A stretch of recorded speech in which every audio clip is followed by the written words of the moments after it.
ये कहानी है बिहार में बसे मुजफ्फरपुर की, जहाँ के लोग खुशी खुशी रहते थे और खेतों में मेहनत करके अपना जीवन बिताते थे।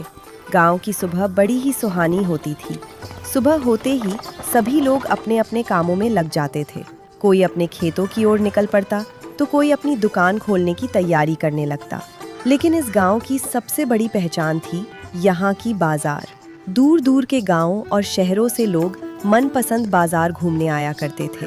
मसालों से लेकर मिठाइयों तक हर तरह की दुकानें थीं। लेकिन सबसे ज्यादा भीड़ जिस जगह पर होती थी, सरद नाम का एक आदमी अपनी मशहूर मटन रोटी बेचता था। बाजार में आने वाले लोगों की पहली नज़र सबसे पहले उसके ठेले पर ही पड़ती थी, क्योंकि उसकी दुकान पर हर समय ग्राहकों की अच्छी खासी भीड़ लगी रहती थी।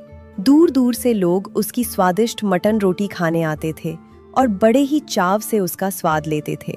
सरद भी बड़ा चालाक था। वो रोज अपनी दुकान पर इतनी ज्यादा भीड़ देखकर मन ही मन सोचने लगा और कहता है, मेरी दुकान तो छप्पर फाड़ कर चल रही है। रोज इतने सारे ग्राहक आ रहे हैं, ये देखकर बड़ा मजा आता है। हर दिन अच्छा खासा मुनाफा भी हो रहा है, लेकिन अब इसे और भी बढ़ाया जाए। मैं एक काम करता हूँ, मटन रोटी के दाम ही बढ़ा देता हूँ। उसने अपनी मटन रोटी के दाम बढ़ा दिए। वो हमेशा मटन रोटी नाप तोल कर ही ग्राहकों को देता था, कभी भी जरा सी भी ज्यादा ग्रेवी नहीं देता था। फिर भी लोगों की उसकी मटन रोटी के लिए दीवानगी जरा भी कम नहीं हुई। हर दिन बड़ी संख्या में ग्राहक उसकी दुकान पर आते और बड़े चाव से उसकी स्वादिष्ट मटन रोटी का आनंद लेते थे। उसी गांव में कुछ दिन पहले बिहार के एक शहर से एक परिवार आकर बसा था।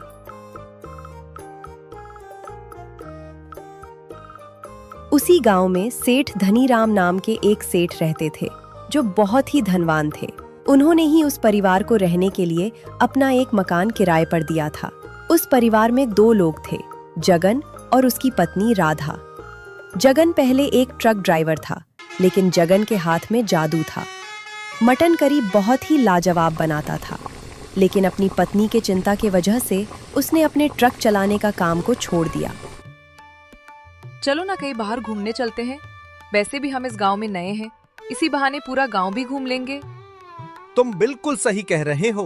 हम कहीं बाहर चलते हैं और गांव की किसी अच्छी सी जगह पर जाकर कुछ स्वादिष्ट खाकर भी आ जाएंगे। फिर वे दोनों घूमने के लिए निकल जाते हैं। रास्ते में उन्हें एक आदमी दिखाई देता है। वो उनके पास आता है और कहता है, अरे, आप लोग तो गांव में नए लगते हैं। मैंने आपको पहले कभी नहीं देखा। हाँ भैया जी, हम हाल ही में इस गांव में आए हैं। शाम का समय था तो सोचा कहीं बाहर घूमने चलें, इसी बहाने गांव भी देख लेंगे। तो क्या आप लोग अभी तक गांव के मनपसंद बाजार में गए हैं या नहीं? ये कौन सी जगह है और कहां पर है? वहां तरह तरह के स्वादिष्ट पकवान मिलते हैं और वहां सरद के हाथ की मटन रोटी तो एकदम कमाल की है। उसका स्वाद चखकर आपको मजा ही आ जाएगा। यहां से बस सीधे चले जाइए, आपको खाऊ गली दिखाई दे जाएगी। वे दोनों भी बाजार पहुंच गए। वहां सरद के ठेले से बहुत अच्छी खुशबू आ रही थी। भैया जरा हमारे लिए भी 2 प्लेट मटन रोटी लगा दीजिए। सरद उन्हें खाने के लिए 2 प्लेट मटन रोटी दे देता है। दोनों बड़े चाव से मटन रोटी खाने लगते हैं। मटन रोटी का चटपटा स्वाद दोनों को बहुत पसंद आता है। तभी राधा कहती है, भैया जरा थोड़ी सी और ग्रेवी दे दीजिए, मेरी रोटी बची है। सरद उन्हें थोड़ी सी ग्रेवी दे देता है और वे दोनों पेट भरकर मटन रोटी खा लेते हैं। फिर जगन भी एक प्लेट 150 रुपए के हिसाब से सरद को 300 रुपए दे देता है। अरे भैया, आपके 350 रुपए हुए। अरे 350 रुपए कैसे? एक प्लेट 150 रुपए की है, तो उस हिसाब से 300 रुपए ही हुए। अरे भाई, भूल गए क्या? तुम्हारी पत्नी ने एक्स्ट्रा ग्रेवी भी तो ली थी, उसके 50 रुपए कौन जोड़ेगा? क्या वो एक्स्ट्रा ग्रेवी मुफ्त में आती है? लगता है तुम गांव में नए हो। गजब टोपीबाज आदमी हो। मेरी पत्नी ने थोड़ी सी एक्स्ट्रा ग्रेवी ले ली तो क्या उसके भी 50 रुपए लोगे? हमारे यहाँ तो दुकानदार खुद ही एक्स्ट्रा ग्रेवी दे देता है और उसके अलग से पैसे भी नहीं लेता। तो वहीं जाकर खाना, यहाँ क्यों आए हो? मेरा दिमाग मत खराब करो। मेरे 50 रुपए दो और यहाँ से निकलो। दोनों में बहस होने लगती है। तभी राधा कहती है, अरे छोड़िए जी, इनके 50 रुपए दे दीजिए, नहीं तो ये ऐसे ही बोलते रहेंगे। जगन भी शरद को 50 रुपए दे देता है और वे दोनों घर पहुंच जाते हैं। जगन बहुत परेशान था। उसे बिल्कुल भी नींद नहीं आ रही थी। वो बस शरद के बारे में ही सोच रहा था। अगली सुबह होती है। जगन बिस्तर पर बैठा कुछ सोच रहा था। तभी वो अपनी पत्नी से कहता है, भाग्यवान का शुक्र है, हमें रहने के लिए घर तो मिल गया है, लेकिन इस घर को चलाने के लिए अब कोई काम भी ढूंढना पड़ेगा। जो पैसे हम अपने साथ लाए थे वे तो कुछ ही दिनों में खत्म हो जाएंगे। हाँ, आप सही कह रहे हैं। आप आज गांव में जाइए और देखिए कहीं कोई काम मिल जाए तो। हाँ, सही कह रही हो, मैं अभी जाता हूँ। जगन भी गांव में काम की तलाश में निकल जाता है। तभी वो एक आदमी के पास जाता है और कहता है, अरे भैया, मैं गांव में नया हूँ और मुझे कोई काम चाहिए था। क्या आप बता सकते हैं कि मुझे काम कहाँ मिल सकता है? भैया, तुम गांव में नए हो। यहाँ के लोग नए लोगों को जल्दी काम पर नहीं रखते। फिर भी तुम किसी दुकान पर जाकर देखो, शायद कहीं कोई काम मिल जाए। वो चलते चलते एक दुकान पर पहुंच जाता है और कहता है, सेठ जी, क्या मुझे आपकी दुकान पर कोई काम मिल सकता है? देखो भैया, तुम गांव में नए लग रहे हो, इसलिए मैं तुम्हें अभी कोई काम नहीं दे सकता। अरे सेठ जी, मैं एक सीधा साधा और मेहनती इंसान हूँ। आपकी दुकान पर पूरी ईमानदारी से काम करूंगा। ये किसी आदमी के माथे पर थोड़ी ही लिखा होता है कि कौन कैसा इंसान है।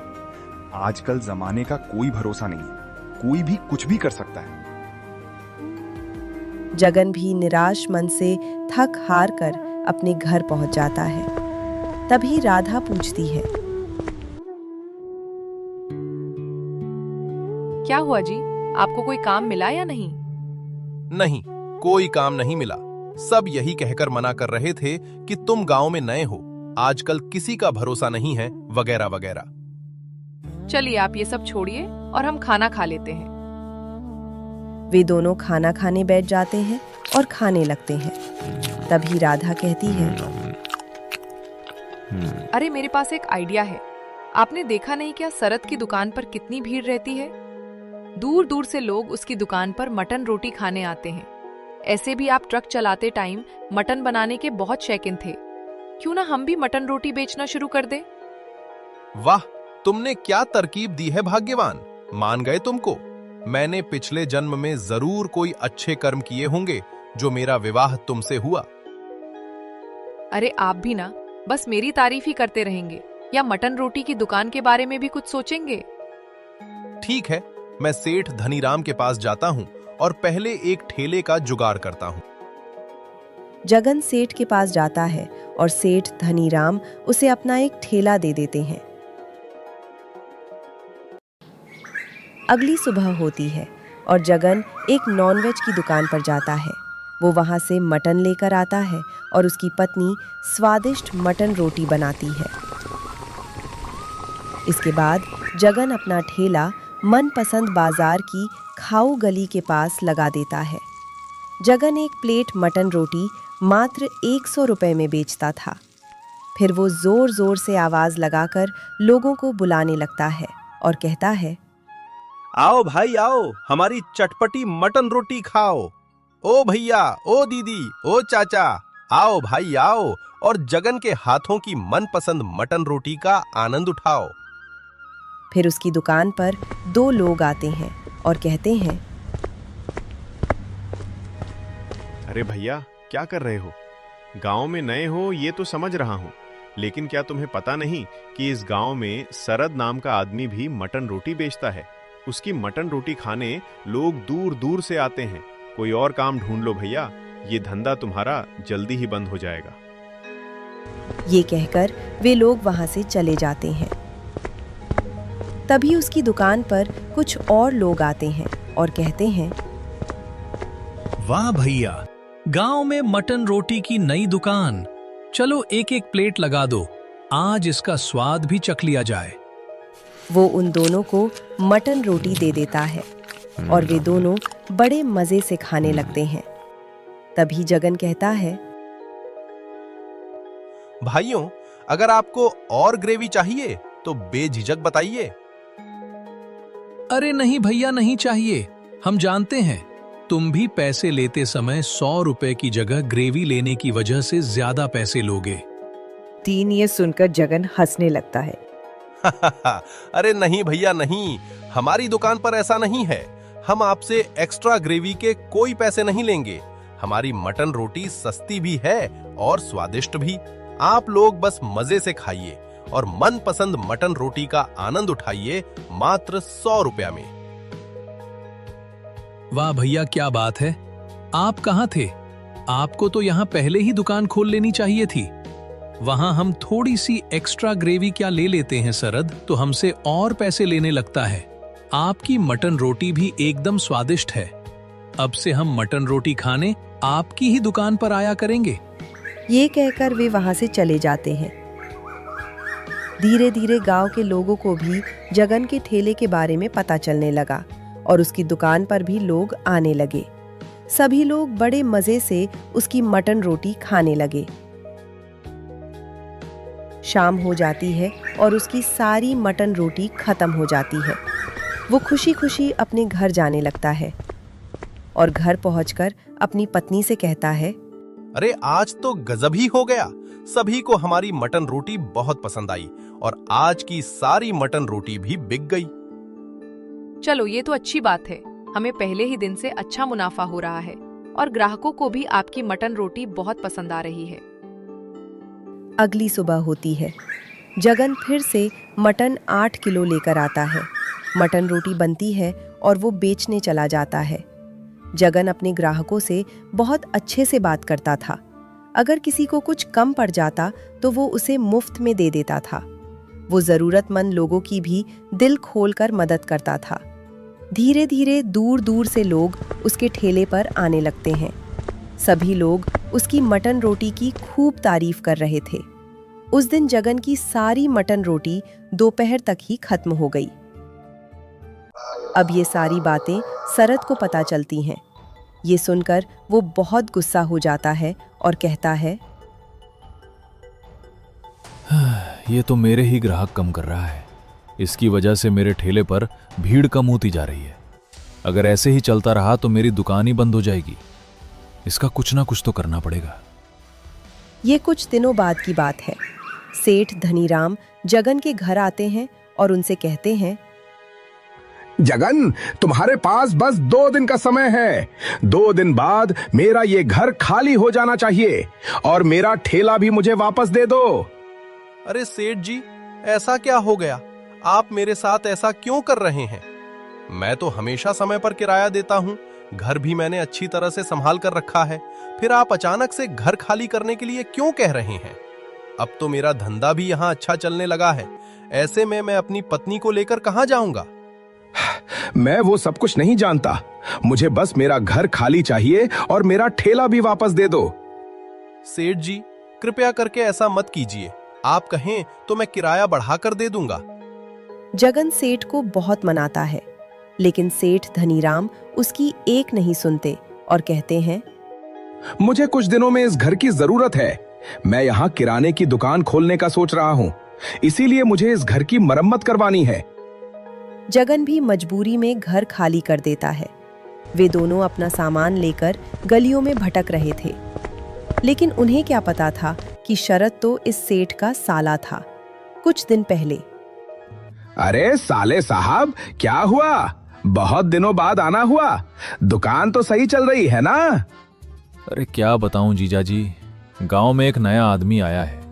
वो भी मेरे जैसा मटन और रोटी का दुकान खोल लिया है। मेरे से काम धाम में गांव वालों को खिला रहा है और उसकी की वजह से मेरा दुकान चलना बंद हो गया है। ऐसा कौन आ गया गांव में जो मेरे साले को परेशान कर रहा है? नाम बता जरा उसका।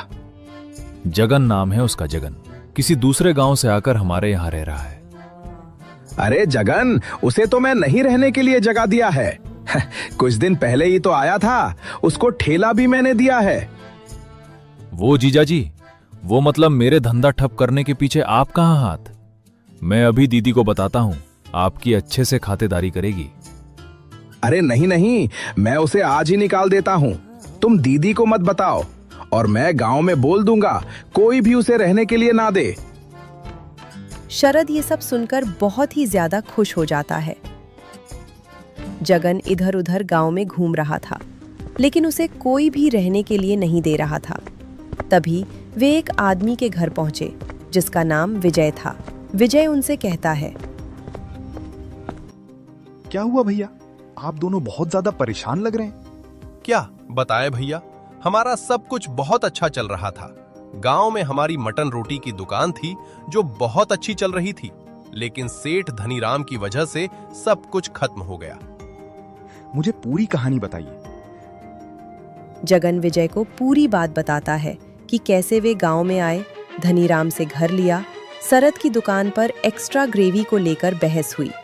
फिर उन्होंने खुद का मटन रोटी का काम शुरू किया और धनीराम ने उनका घर और ठेला छीन लिया। अब ये तो होना ही था, तुमने सेठ धनीराम के साले से जो पंगा ले लिया। कौन सा साला? जो शरद है वही सेठ धनीराम का साला है। जगन को अब पूरी बात समझ में आ जाती है कि सेठ ने उसे घर से क्यों निकाला। तुम पहले आदमी नहीं हो जिसके साथ ऐसा हुआ है, और भी कई लोगों के साथ ऐसा हो चुका है। मैं भी पहले चिकन मसाला की दुकान लगाता था, लेकिन सेठ धनीराम की वजह से मेरी दुकान बंद हो गई। उसके कहने पर कुछ गुंडे मेरी दुकान पर आते थे और मुझे परेशान करते थे। मैं उस समय बहुत गरीब था, इसलिए किसी से मदद भी नहीं मांगी और चुपचाप दुकान बंद कर दी। यहाँ मेरा ये घर है जिसे मैं बेचना चाहता हूँ। ये बात सुनकर जगन खुशी से कहता है, क्या भैया आप ये घर मुझे किराए पर दे सकते हैं? जब तक आपको कोई खरीदार नहीं मिल जाता तब तक हम इसमें रह लेंगे। जैसे ही आपको कोई खरीदार मिल जाएगा हम घर खाली कर देंगे। विजय उन्हें मना नहीं करता और कहता है, जरूर भैया, और मेरे घर के पीछे तुम्हारे काम की एक चीज भी है। मैं भी पहले चिकन मसाला बेचा करता था। ये कहकर वो वहां से चला जाता है। जगन और राधा को रहने के लिए नया घर मिल जाता है। तभी राधा कहती है, याद है ना, विजय भाई ने कहा था कि घर के पीछे आपके काम की कोई चीज पड़ी है। वे दोनों घर के पीछे जाकर देखते हैं तो उन्हें वहां एक पुराना ठेला दिखाई देता है। ये देखकर जगन की आंखों में एक नई चमक आ जाती है। वो बहुत खुश हो जाता है। अब उसे एक नई उम्मीद मिल जाती है कि वो फिर से गांव में अपना ठेला लगाकर अपना कारोबार शुरू कर सकेगा। अगली सुबह होती है। जगन भी ताज़ी ताज़ी मटन लेकर आता है। फिर राधा बहुत ही स्वादिष्ट मटन रोटी बनाती है और जगन गांव में अपना ठेला लगा देता है। इसके बाद वो जोर जोर से आवाज लगाकर लोगों को फिर से बुलाने लगता है और कहता है, आओ भैया आओ, देर ना लगाओ, चटपटी मटन रोटी का स्वाद चख जाओ। ताजी मटन मसाले दमदार, खाओगे एक बार बन जाओगे खरीदार। धीरे धीरे उसकी दुकान पर लोग आने लगते हैं और उससे पूछते हैं, क्या जगन भैया कहाँ चले गए थे?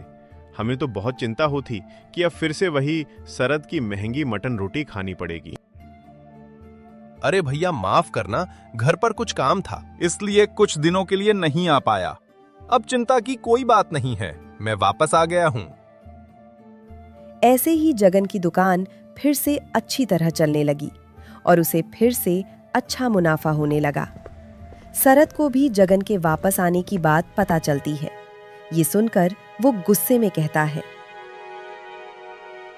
ये कैसे हो गया? जगन वापस कैसे आ गया? जीजाजी ने तो कहा था कि उसे घर से निकाल देंगे और उसका ठेला भी ले लेंगे। फिर अब उसे घर और ठेला किसने दे दिया?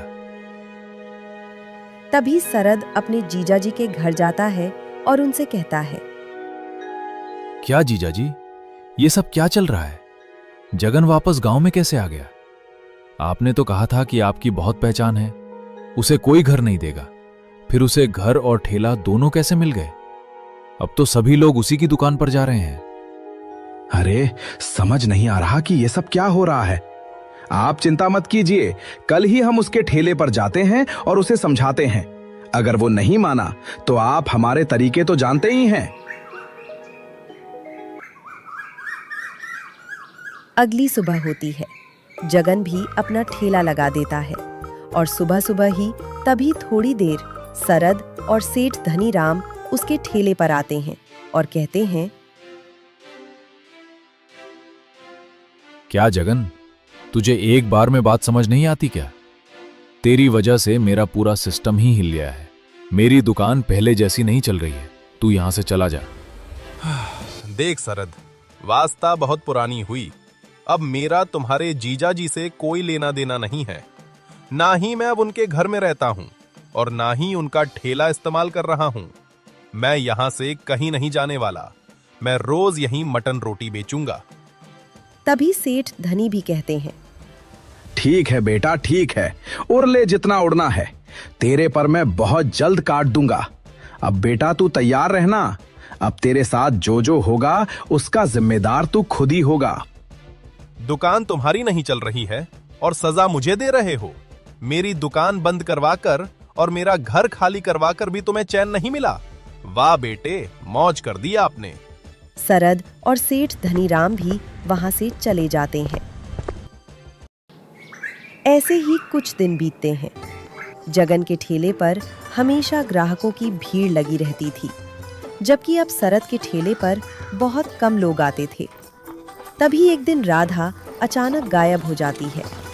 जगन जब शाम को घर पहुंचता है तो वो देखता है कि राधा घर पर नहीं है। वो बहुत परेशान हो जाता है। जगन उसे हर जगह ढूंढता है, लेकिन उसका कोई पता ही नहीं चल रहा था। राधा कहाँ चली गई? वो तो बिना बताए कहीं नहीं जाती। मुझे पुलिस के पास चलना चाहिए। वे हमारी जरूर मदद करेंगे।